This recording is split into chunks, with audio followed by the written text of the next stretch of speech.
ऋग्वेद में सबसे अधिक प्रतापी देवता इंद्र हैं, जिन्हें पुरंदर अर्थात किले को तोड़ने वाला कहा गया है। इंद्र को पुरंदर भी कहा गया है। पुरंदर का शाब्दिक अर्थ होता है किले को तोड़ने वाला। वास्तव में इंद्र आर्यों के युद्ध के नेता के रूप में चित्रित हैं,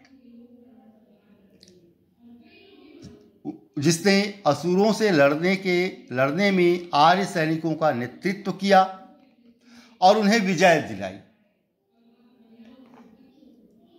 जैसे ऐसा लगता है इंद्र एक पद है जो उस पदवी को धारण किया। वह आर्यों का स्वाभाविक नेता था, यानी आर्यों के नेता को इंद्र की पदवी से विभूषित किया गया, ऐसा प्रतीत होता है।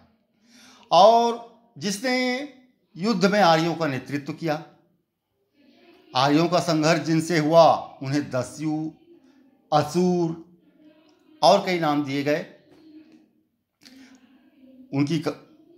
उनकी अलग कार्य संस्कृति को देखते हुए तो जिसने आर्यों का नेतृत्व किया उसको सर्वोच्च पद पर बैठाया गया और उस पद का नाम इंद्र रखा गया। ऐसा प्रतीत होता है इंद्र किसी एक व्यक्ति को नहीं कहा गया। इंद्र एक पदवी थी जिसे धारण करने वाला कोई योग्य पुरुष रहता रहा होगा, जो युद्ध में आर्यों का नेतृत्व करता था और जो उन्हें विजय श्री दिलाने में सक्षम होता था। उसे इंद्र की पदवी पर बैठाया गया, विभूषित किया गया, ऐसा प्रतीत होता है। तो इंद्र आर्यों के युद्ध नेता के रूप में चित्रित हैं। इसके अलावा इंद्र को वर्षा का भी देवता माना गया है। इंद्र वर्षा कराते हैं, जिससे कृषि में और अन्य विभिन्न कामों में जल की जरूरत पड़ती है।